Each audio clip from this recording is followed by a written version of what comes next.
Guess who's coming to dinner?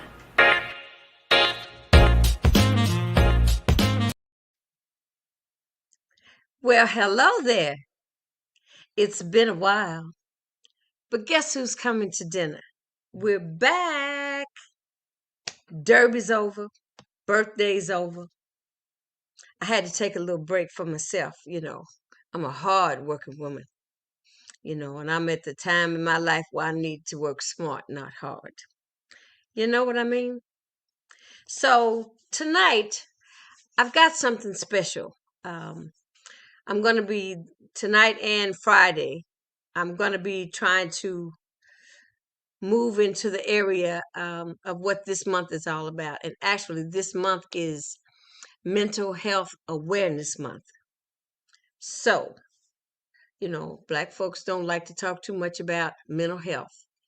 But tonight, we're not going to talk so much about mental health as we are about something that baby boomers have been dealing with, and the children of baby boomers will be dealing with come shortly.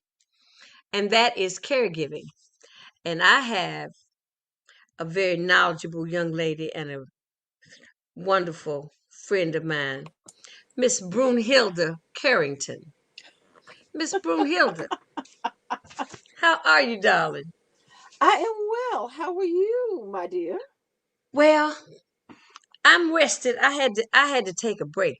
Sometimes you just gotta breathe for a minute. Absolutely. And I kind of stepped out a little bit doing Derby festivities. I mean, I didn't really step too far out. I just had one night, my husband and I, we went to dinner, and I filmed my show from the restaurant. So the week, Oh, okay. yeah, we went to Ricky B's Club Cafe on Brownsboro Road, and we had a fabulous time. He played and sang Rick Bartlett. He used to sing at the restaurant Bucks. Yes. Okay, he used to sing there a lot. Now he has his own restaurant and his own crowd, and his menu. The food was delicious, and we had just a fabulous time. Not a lot of people, and we just had a oh, oh Lord, hold on. What? This little thing, these pop-ups, when they telling you something's trying to happen to you, they told me just pay no mind, but I'm getting real sick of it. So we had a good time. So I took a break, and now we're back. And so the way that we came about having this conversation today Well, now before is you go there, Ricky what? B's, you're going to need to send me that information. There are several people that I know of that would like to actually go to his restaurant, including me. Oh, one, I'll do it when the show's over. I'll send it to you. Okay. Just All don't right. just don't click off. We'll talk when everybody Okay. else is gone. Okay.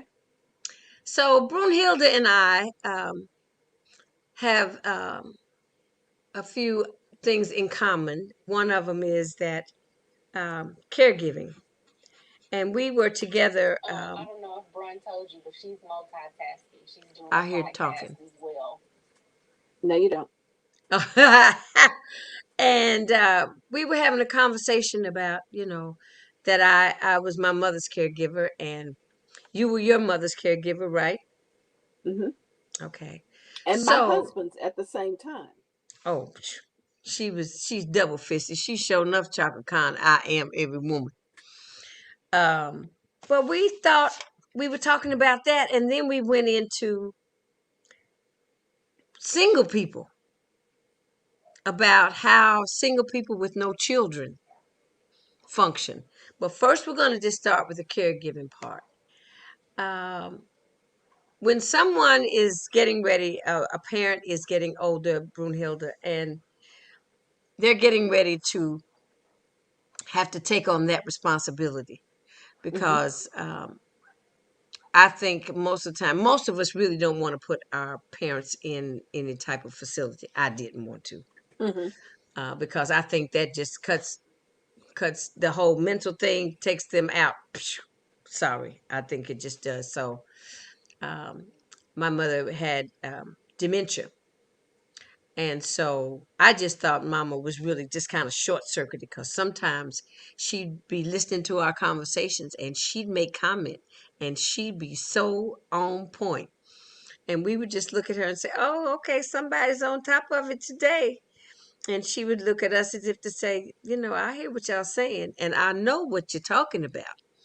You Right. know, so um and her quality of life was very important to me. So there were things that I did, but it took me almost 2 years to get everything in place. Because one of the things that happened, I'm gonna just tell my story and then I'll let you chime in, Brunhilda. One of the things that happened is I took everything that my mother was saying to me personally. You know, Okay. when Yes. she when I can't find my purse or somebody took my money, and I just kept thinking, well, she thinks it's me. And I was thinking, then somebody said, just don't take it personally. It took me a Right. while because I kept trying to say, no, this didn't happen. I was trying to explain to her, and she wasn't where I was in the explanation. So I tell people sometimes when I talk about caregiving, caregiving is not for the faint of heart, and everybody is not meant to be a caregiver. I don't care if you've got 10 brothers and sisters. Out of that 10, maybe two can carry that responsibility. Some people are pushed into it. Some people have no other choice. Some people are some people volunteer. Yes. Yes, some people do volunteer. So, um, being that I had lost my brother, I was designated, and there was no way that I was not going to care for my mother after all that she had done for me. Just no way. And then I was actually very lucky that I had a husband to help, so it did. That was he was a big help because he helped me spiritually and emotionally, to work with my mother, seeing her become somebody that I wasn't used to, and she Hmm. wasn't either. And I think she was just as pissed off about it as I was at the beginning, that, but she knew enough that when it was happening, she was saying, something's not right with my mind. She said that to me. Okay. So then we went to do the test to get her cognitive and see if all of that's where she was and could she handle her business and certain things, so that put me in check that Hmm. okay, she can no longer do these things. So um and so her doctor, she sent some, the home health, that part you were just Okay. mentioning. I'm going to go to you there so you can kind of start where the beginning is, and that is with the home health. Yes. Okay. Once you realize that you cannot do this by yourself, Okay. there are a world of resources out there that you can use. Uh, and it all works through the primary care physician, your PCP. Okay. The PCP will actually, and in my case, I was kind of able to tell them which home health company I wanted to go with. And my mother's doctor accepted and recognized the fact that I knew enough to be able and qualified to do that. So Okay. he sent an order, and then they sent a person to evaluate.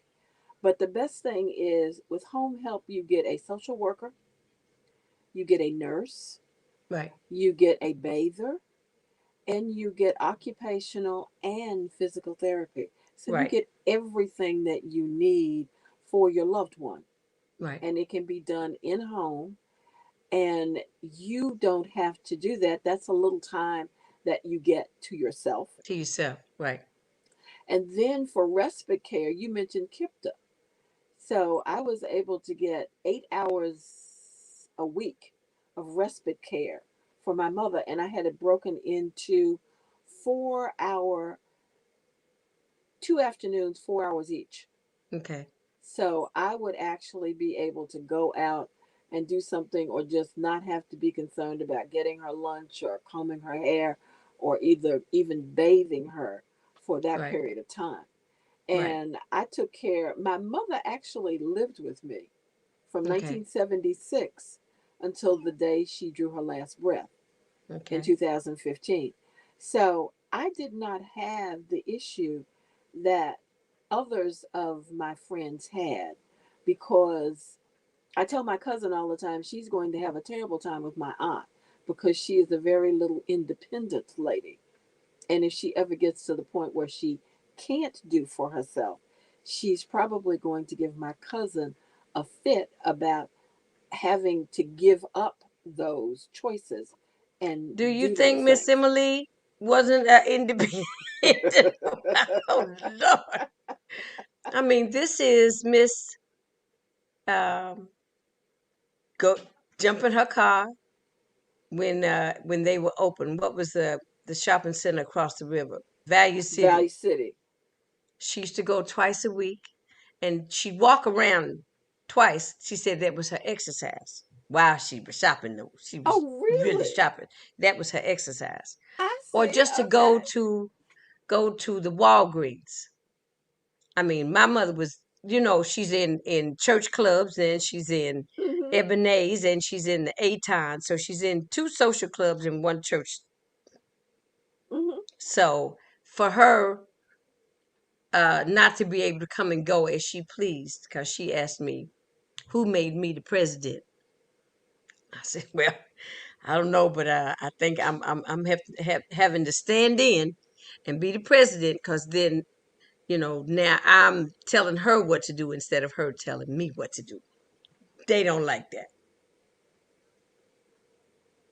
Okay. Well, that's true. But it's not only that. I think it's the fact that they know that they are no longer in charge, Right. and they just really have a problem. But mama's was gradual. So I began to see it along about 2010. And 2009 was when I had to put her in a rehab facility for the first time. And I took her to the rehab facility, and I went back out in the car and sat and cried like a baby Sure. for about Without a a half doubt. an hour, because it was not a hospital, and it was like, what are these people going to do to my mother, and what are they going to do with her?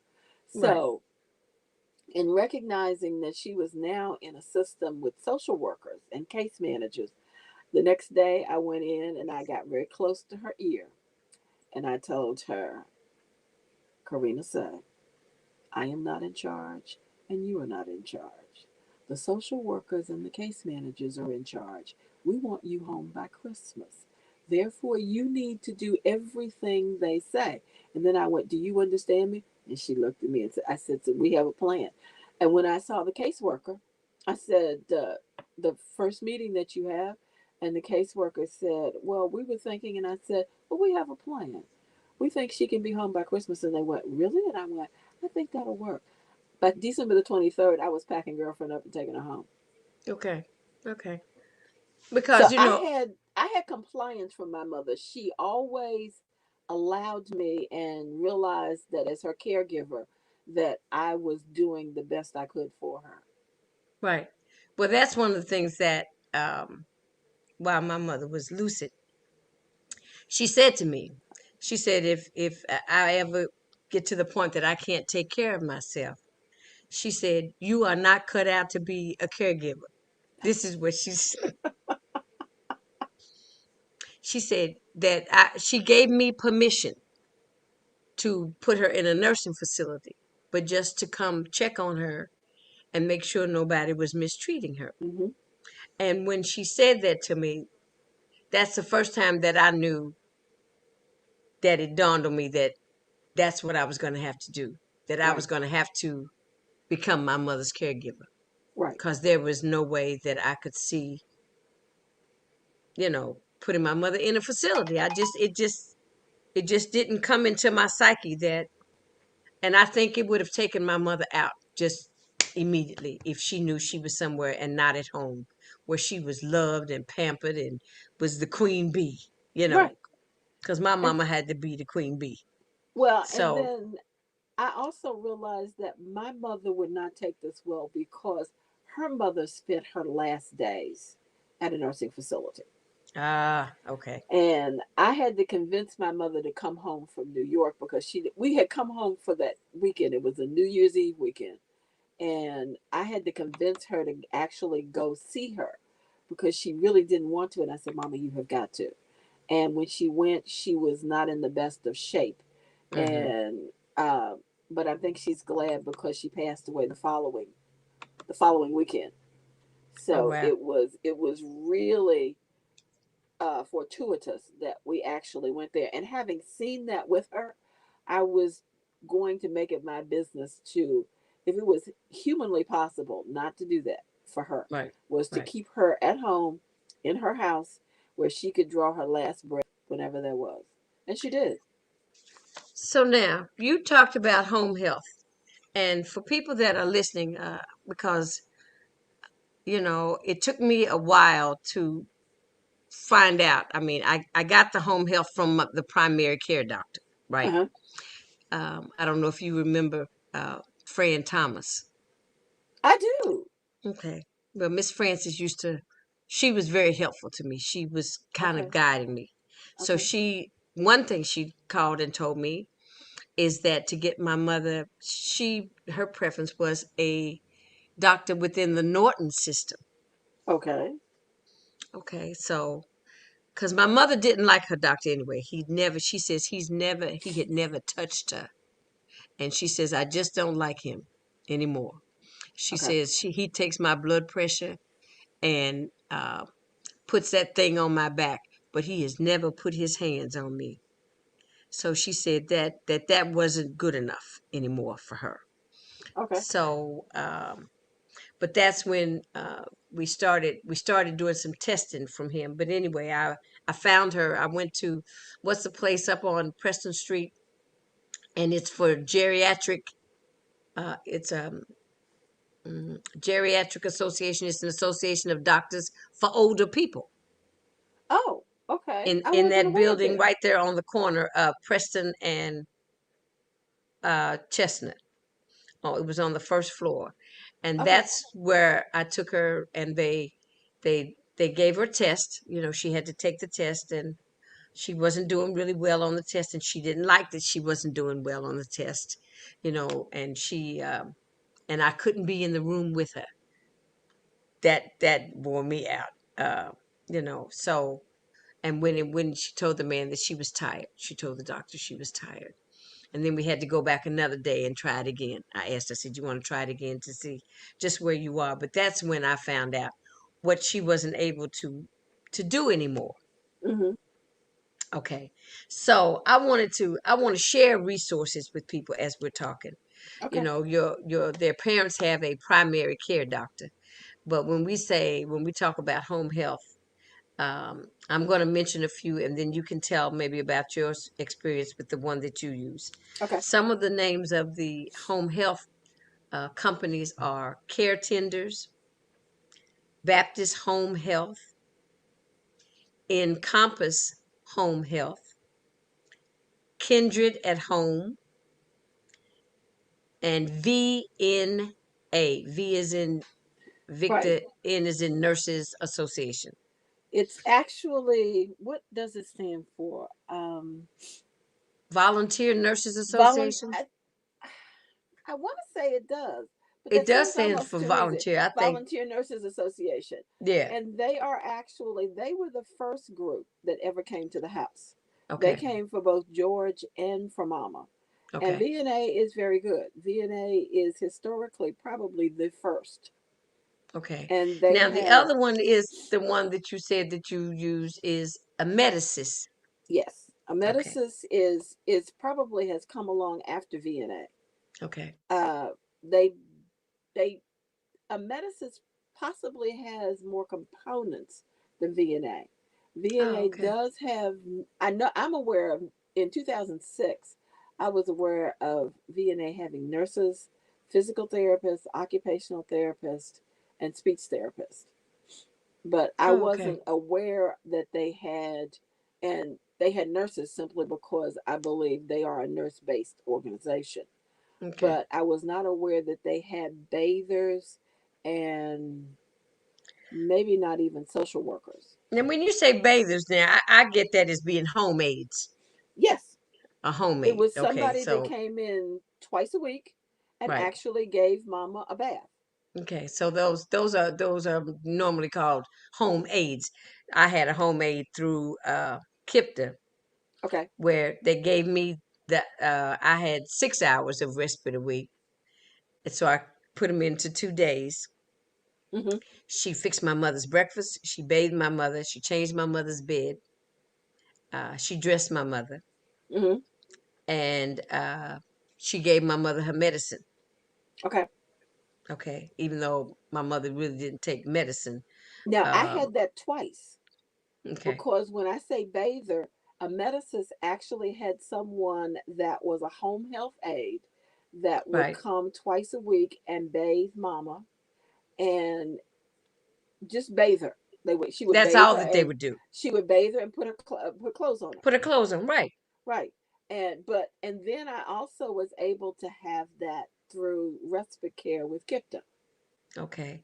So that Now, gave me kind of 4 days a week that I would not actually have to bathe her. So it wound up that I would have maybe, and then I would have the weekends. okay, yeah. The two that I ended up with were Kipta and Hospirus. Okay. And the young lady that came, the homemaid that came with Hospirus, all she did was bathe her. She had an Okay. hour. She came Okay. and bathed her, and she was out. Oh, okay. Kipta is was my right hand girl, Well, now I and have heard about hospice. Well, I'm familiar with hospice for nearing end of life, but I okay, have heard so that they actually have the other piece. okay, now let me say the difference. Hospice, HOSPICE, is end of life care. Okay. I didn't have hospice. You had I had hospice. hospirus, HOSPARUS. Now, my Okay. mother's doctor kept saying, Janice, you should call hospice. This is kind of at the beginning, okay? Uh-huh. And I kept saying, I wonder why she keeps telling me to call hospice. My mother's not getting ready to die. You know what I'm saying? Because she was saying hospice, and I'm thinking hospice. And I was too. And somebody has told me that there was not any difference in them. Okay. But it's hospice became an extension of hospice, Hospice. Okay. where they And that would work. extended their services, which Okay. meant there are some people that have had hospice for years. And I remember a classmate of mine telling me that her mother had hospice. And I Yeah, went, I did not yeah. realize that they started that early. So yes, now I understand the difference. What she said, what it turned out to be, she said, the third time that I hear her say this to me, that I should call, because I wasn't going in that direction. The third time she said it, she said, Janice, it's not so much for your mother as it is for For you. you. That's right. And I said, she says, they give you a break. Uh-huh. I said, oh, so then I called. They came, they assessed my mother because you have to have a certain skill set, certain things that a person cannot do that they need their help with. Right. Okay. So that's what happens in the assessment. So with hospice, I got a social worker, a Oh, nurse, okay. a chaplain, Huh. um, a chaplain. I got the homemaid that Okay. came to bathe her. I got a physical therapist and an occupational therapist. Okay. up until when if she was walking, she was still Mhm. walking then. So then her skill set went to that the occupational therapist when she wasn't walking anymore, occupational and physical Physical therapy. therapy, Mhm. they they faded out. But I kept everything else in place. Also, they helped me. The social worker helped me, like if I wanted to go out of town, Mhm. they would find facilities that would give my mother respite care that was covered under Medicare, but they usually wanted her to stay the 5 days. I think it's 5 days Okay. at no. I mean, it's charged on your Medicare, but you don't have to pay private pay. Okay. Okay, and so which I used some of those facilities a couple times because we went out of town. And see, you're talking about that, and I remember my mother's PCP talking about that way back at the beginning. Hmm. But when I called Parkway, I couldn't get it. And now I realize that I needed to have been going through the social worker for her home health. Okay. Now you've cleared that up for me all these years later down the road. Okay. I Well, understand. so once I got KIPTA and hospice on board, I had a schedule. Okay. Yes. I had a schedule that worked for me and it worked for my mother. I had to keep the same person um, through KIPTA. I had her from the beginning till my mother passed. Now you were lucky because I was never able to keep the same person. Yeah, and I had to watch who she adjusted to. Hmm. And this young lady, when she came in, um, she was very gentle with my mother Well, now and all of her people were very gentle, but we just caring, never but kept the but same. some have a way about them. You Yes, they know, do. if my mother didn't want you to touch her, she would smack you.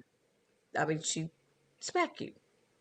But she never ever this young lady would talk to her as if she was her girlfriend, Hmm. and my mother would tell her things, whatever she wanted to talk to her about, and she'd listen, and they'd have conversation while she was getting washed up. Um, and it just was there. This little ugly keep popping on my. Ah. So anyway, so I had hospice until the end. Okay. And see, I had a medicist until the end. Okay. Okay. So And what was a medicist did the same type of services? a Okay. medicist did the same thing as hospice. The Hmm. only thing that I didn't have was I did not know about the ability to have her go to a facility while I was going out of town. So what Right. I would do is, if I could, I would have family come in and stay with her, or sometimes I would have a couple of people that I would pay to come in and stay with her. Right. And she was able to stay in her home in her own room. And mama was very cagey. She didn't really talk a lot. Sometimes if she didn't know you, but she understood and heard everything that was going on Everything. around her. Hmm. Because one of the trips that I had to take her to the hospital, I took her into the emergency room and I needed to move the car. So when I came back, they did not let me in the emergency room right away. So by the time I got in, the ER doctor is telling me, well, she doesn't talk and she doesn't say anything. I said, that's because she doesn't know you. Hmm. She's been in this room with nobody that she knows, and you did not let me back in. And she has no idea what you were going to do to her or for her. I said, this woman is a Why wouldn't they let you pioneer. in? Norton's emergency room downtown. So by the time I got back, Hmm. they finally did let me in, but they didn't let me in right away. So Okay. it was a few minutes or so, and they're trying to assess her, and she wasn't answering. I said, Hmm. but my mother is a pioneer X-ray technician from 1946, the first African American in the state. She knows what you're saying. I said, Mama, say hello to the nice doctor. She said, hello. And I said, let that be a lesson to you that when you have elderly patients, they don't know what you're going to do to them or for them. So Right, when you keep their caregiver away, you've got yet another challenge to make. right, So, right. but Okay. yeah, So those are those two organizations, those three organizations that we've been talking about can help people that, don't know where to start. But you yes, start with your primary caregiver yes. first. Right. And you And we're hope that talking, you hope your primary caregiver is knowledgeable. And sometimes you have to do your homework first and yeah, then take your choices to you need to be able to gauge your primary care physician for your loved one right. and know whether they're on the sharper end or not quite as sharp end. So to Okay. know whether you need to do your homework and take that with you or if you can be led by them. And also with KIPTA, um, no, Hospice, they brought some supplies. My mother Okay. got some supplies through them as well. And see, Mama got supplies Okay. from a medicist. A Okay. medicist would order supplies through Medicare. Okay. All So right. she would get because she required being straight cast at least 3 times a day at Oh, first, and okay. then 2 times a day. So I was constantly getting supplies in here, in Okay. in here to the house.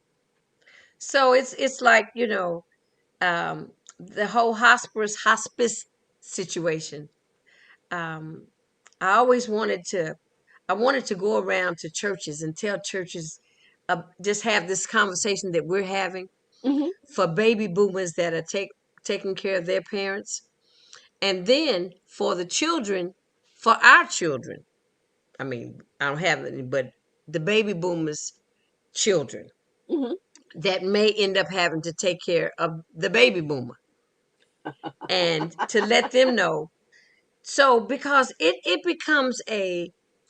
should become a very family oriented, conscious awareness that at some point in time these things may happen, you Yes. know, and the 50 and 60-year olds now that are looking maybe to having to take care of their baby boomer parents, they need to be paying attention. They need to be watching their parents for any different types of behaviors, to see if they're still on point. Everybody, as you get older, your I mean, I've short term, long term memories, they show up in different areas. Right. My mother didn't want to drive anymore.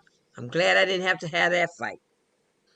Girlfriend gave me them keys. She drove through, after a rainstorm. She drove through some water Ah, and it and frightened her. hydroplaned No, she didn't hydroplane. It's just the water when was spurting up. it was deeper than she thought it was on Melwood, Hmm. Sharp and lady, she very drove very through it. sharp And when lady. she got through it, it frightened her, and then the car stopped running, and she put the car in the shop. She said, "I don't want the car no more." She said, "I'm through driving," and just like that. So then I knew I had to come and take my mother wherever she wanted to go, Hmm. and that was all right with me because I'd rather do that than have something happen to her. Yes. And if she was alert enough to say that's enough, I Right. must not need to be driving anymore. She said, I can save my money. I don't have to pay that insurance. I just nothing else. I said, okay. So she stopped driving. But it's a family thing that children, younger children, will be watching their parents take care of their parents. Yes. They should. And they should. And everyone, even when a child is taking care of a parent, if they have a child, the grandchild should be a part of that. Yes. I mean, because that's some nurturing stuff that you can't teach, really. You have to see it happen, that you know that this is the right thing to do You do. for your parent. And we teach by it, just like parenting is learned by example. People raise their children the way their parents raised them, basically, because that's all they Yes, you're know. right. Huh? Yes, you're right.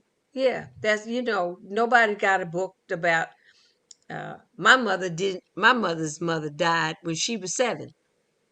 Oh my goodness. Who raised your mom? Her sisters and brothers, Okay. All right. because she was the youngest girl Uh-huh. out of 10. So after my mother, there were 2 younger than her. So she's the third youngest. Okay. So the rest of them are maybe anywhere from 5 to say 12 to 15 years older than her. Okay. And when her mother died, and then A big she, age grouping. Yes. yeah, and but also she was fortunate enough that her grandmother was living, and she was actually sent to live with her grandmother, who was a school teacher. So that's where Okay. all the prim and proper and the correct English came into play, and the ladylike ways that you carry yourself, and your pride and your dignity, and you hold your head up. And she went to Catholic school in Vicksburg, Mississippi, Oh my goodness. before she moved to Louisville at 14. And one of her brothers she thought she was going to Central. Her Uh-huh. brother had enrolled her in Lincoln Institute. So girlfriend came to Louisville and went to Lincoln Institute at 14, and she was the president of her freshman class. Did she live at the institute? Yes, Okay. and she worked in the office with Dr. Young, Father Dr. Young, Whitney. Okay. She was a secretary in his office. Okay. Look, girl, I found so much stuff out about my mother, because I was looking, when she passed away, I was looking for some high school pictures. And Mm-hmm. so I just did the yearbook. I Googled the yearbook, that the years that I thought she was there. And I found a freshman picture. And at the bottom, it had a caption. It said, freshman class, President E. Monroe. Ha. And here's my mother at the top with this, the rollback hairdo with the tucked under, Mm-hmm. the very movie star Greta Garbo kind of look. Uh-huh. And I said, that's my mama right there. And then there's another in her sophomore year. There's a picture of her, and my mother just looked like a movie star, kind of sort of, to me in these pictures. And I was like, just amazed, but amazed at the fact that this girl came from Mississippi. How she get to be the president of her freshman class? She don't know nobody. No, but they saw something in her. Wow. I mean, that was amazing to me, which kind of gave me some different insight into my mother, because education was always one of her things. Mm-hmm. And yeah, so she was raised by her sisters and brothers, more Well, now, so. Janice, I'm going to give you another boon that you and I both had that not all children get. What? And I found this out from an attorney that does this, that a lot of times taking care of a parent means that you have to actually go to court and become the conservator. Okay. And you and I did not have to do that because a lot of people will not accept you, us, the children, without having a piece of paper. And I think you and I had the ability to actually be accepted. I never had a doctor, I never had anyone anywhere ask me for a piece of paper to make sure that I actually had, that I was the person in charge of my mother. They actually all accepted it from, I guess, the ability that we had together, and maybe from the fact that her doctor trusted me because he knew that I was the person taking care of her. But I was surprised to learn that. Well, That never ever came up with me. I know. And I Wow. do know of a current situation right now, and I know that it happened in my family. My uncle had to become conservator for his mother Mm-hmm. to handle her money and everything else that went on. So it's just this is just one of the things that we were able to do without having to do the other legal part, which is So a the blessing. power of attorney. So if for some people listening, when you become the caregiver, and I know some families go through a whole bunch of who's going to be what, because they've gone to another area after someone is passed, what they going to get. Hmm. Okay, so my mother never owned property. Okay. She said she didn't want to own a house. She liked apartment living, so that's how. Okay. Nobody questioned it. Didn't my stepfather? I mean, and I know that he was. They both were astute enough. They just didn't. They just. I guess they just didn't want to go into owning property. It just wasn't their So thing. no, it was their thing. So, uh, but I know some people have to figure out that there's a point in time that you have to become power of attorney for all things, and then you also have to have power of attorney for medical things. Yes. There are durable powers of attorney. Doable. Okay. But the conservator is actually a court appointed position, which is even more so So than a who would who POA. would who would who would require somebody to have to go do that? A doctor? A doctor might that did not, if you were a child that came in and had a parent that was in this shape and they did not really know who you were, if you were having a sibling fight, if you were, if there were other sisters of your parent that felt that you should not be. There were just all sorts of different cases that show up where So you when it actually gets have to go into to some court. legal stuff about who wants to be in control of things. Right. And you actually have to go to court and become the conservator for this Conservator. particular Okay. individual. Wow. Mm. Well, I'll tell you a real funny story real quick. Then we're gonna move to the second topic. My mother sat my brother and I down one day, and she wanted to let us know about whatever money she had was her money, Uh huh. and that she told my brother, she said, just because you're the oldest, you're not running anything. And she said, and Janice, just because you miss know it all, you ain't running nothing either. This is Okay. my money, and I plan to spend every dime of it. So So she was said, she and able I, to do that? Just about. uh, at the point when she had that conversation with us, uh, all we said there was like two little kids and said, yes, ma'am. Because she just really wanted to tell us never to dishonor her by having any fights. I saw that go on in my family with some Mm-hmm. of her siblings' children. Yes. And it was heartbreaking. It was heartbreaking to see that the end of my aunt's life was so marred with um, dissension and control and the money and the property. Mm-hmm. It it was horrifying to me. And my mother just had to sit me and my brother down and said, don't even think about it. That will not happen. And my brother and I just kind of both agreed. I don't think we would have ever gone that way because, like I said, my mama didn't own any property. My brother knew what I was capable of handling, and I knew what my brother was capable of handling. You know Mm-hmm. what I'm saying? So, because even when my father passed away, we had a half sister, and my father had Really. insurance. Yeah, but she was. I've been in our lives since I was. Well, I knew about the baby when she was born, Mm-hmm. probably, and I went and found her one year. when she was 16, and her mother said she knows all about you. She cut pictures out of paper when I won Miss Expo. She says she keeps up with who you are.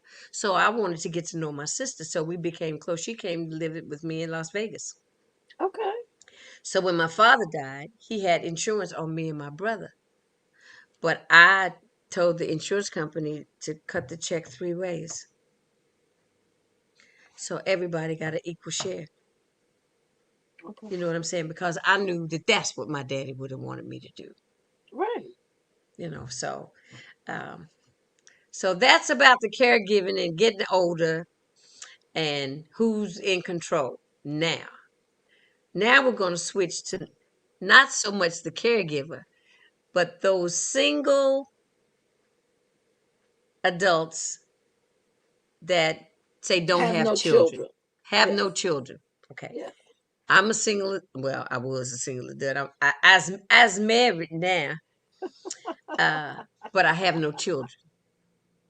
And you as well, you have no children, right, Brunhilda? I have no children of my own. I am a stepmother and a step grandmother, but I have no children that I have birthed. Well, I'm in like Auntie Mame, I'm Auntie Janice. Yes. And So those, I am more like the Auntie Brunhilda. yeah, I am Auntie Janice with the nieces and nephews, and I have 13 godchildren. Oh my. Yes. Oh my. I don't know everybody's birthday, but most of them, five of them over in Europe, and now they're 30 years old, and I'm like, and I haven't seen them since they were 4, 5. But Okay. anyway, so now we want to talk to those people, those adults that have no children, that need to give thought to who looks after you. Is that right? As it is, and it's a very heavy question.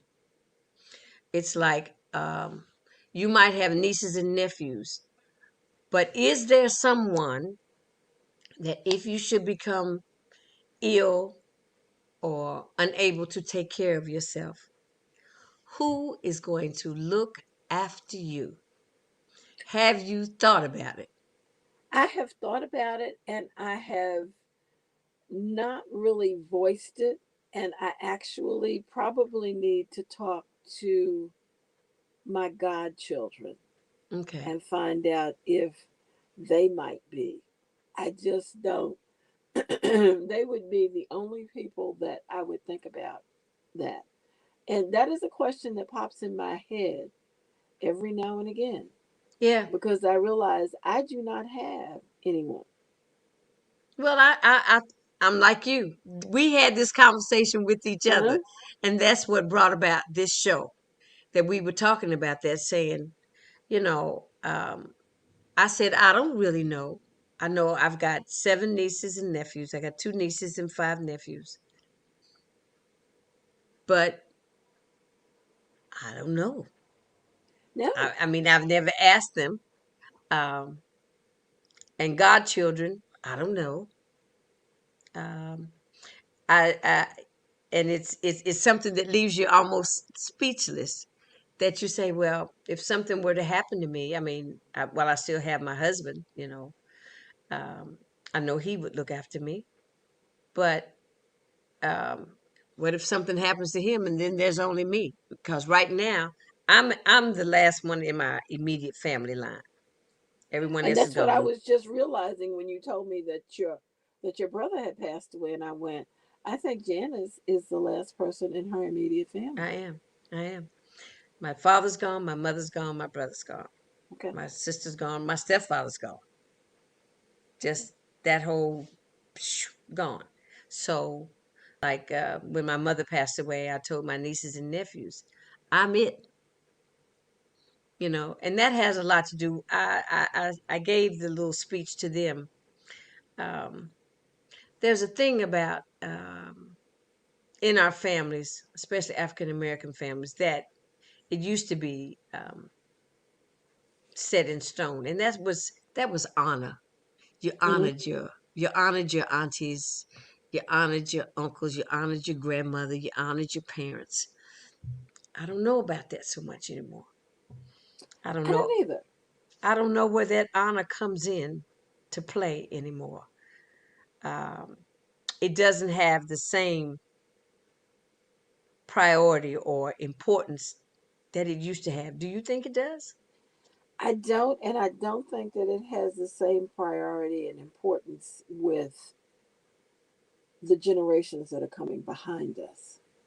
Yeah, that's that's sad to even think that way. It is. It is very sad to think that way, but for those of us that don't, and then because we have children, does not mean that our parents were lucky. Our mothers were very lucky. Hmm. I'm an only child. So it was going to fall to me regardless.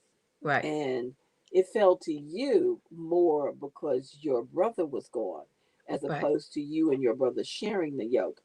right. But I know of families where there are several children, and it seems to fall on only one child to bear that responsibility. I do remember one of my classmates, and it seems that all of her daughters kind of shared that responsibility equally. But I don't Hmm. see that happening in most families. It usually falls to one child. Excuse me. Doesn't necessarily mean that it's the oldest child, but like you said, there's usually one child that winds up taking care of a parent. And I really look at it and decide, hmm, or sometimes I get like Katie Scarlett O'Hara and decide I'll deal with that tomorrow.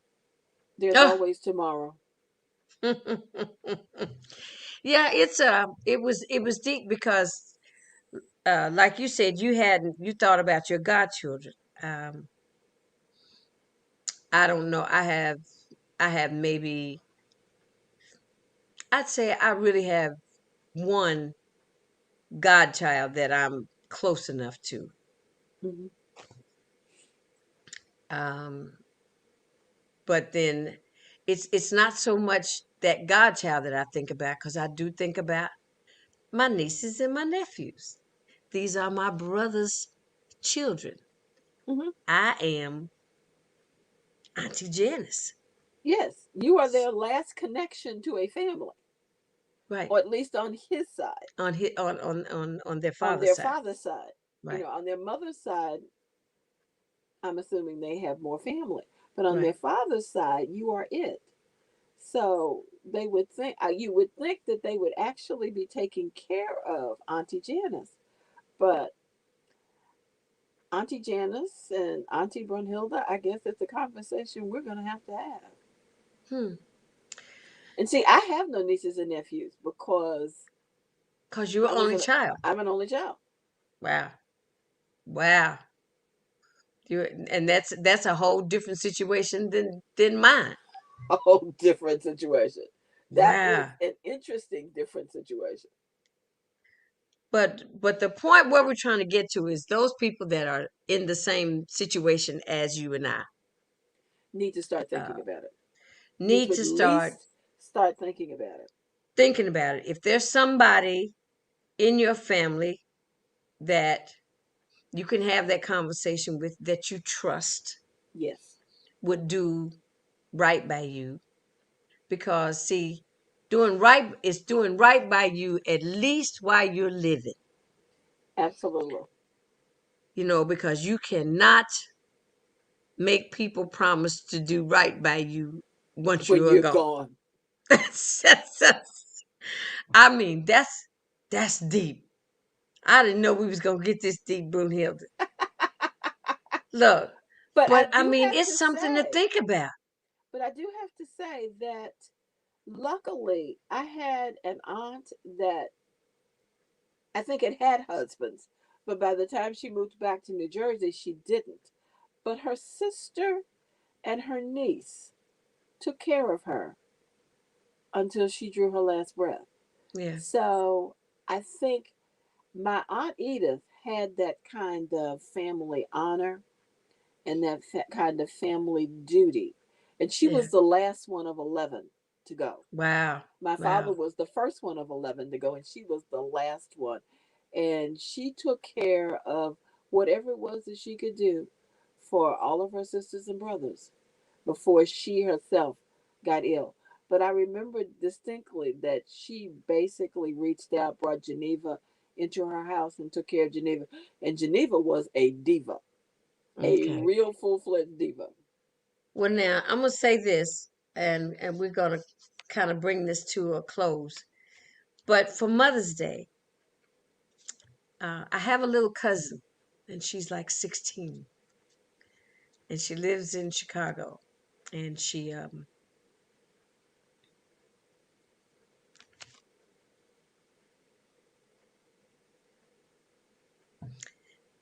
sent me a note for Mother's Day.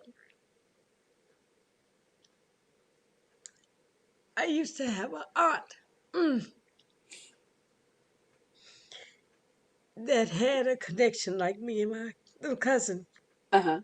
who lived in Chicago. One Uh huh. summer, she wanted me to stay the summer with her. And when my mother got ready to leave me and get in that car, I told her, I said, I love you. But then we called her Sugar.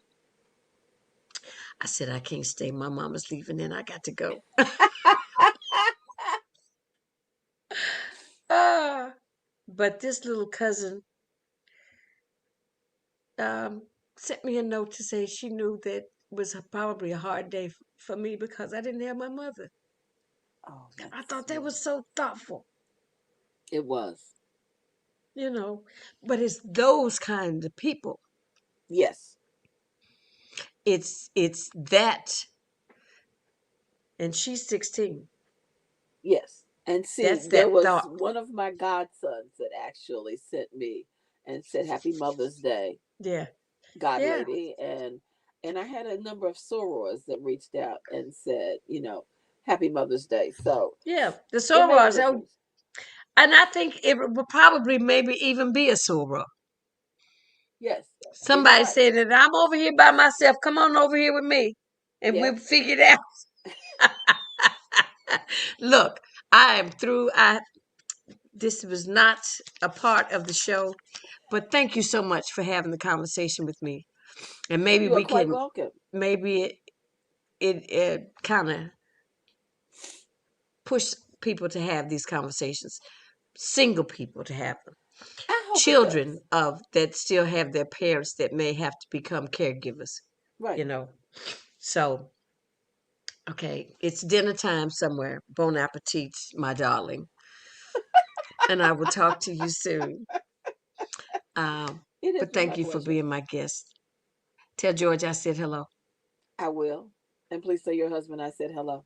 Okay, I will. All right. Take care of yourself. Bye bye. You too. Bye bye. All right, y'all. That's it. That's enough. Guess who's coming to dinner? Sorry about that. Uh, but it just, sometimes things touch you. And I'm human like everybody else. How about them apples? Bon appetit. See you Friday. On Friday, we're having Faith Owens, the young brother that's a rapper. And he's dealing with bringing mental awareness to the forefront. Should be very interesting. See you on Friday.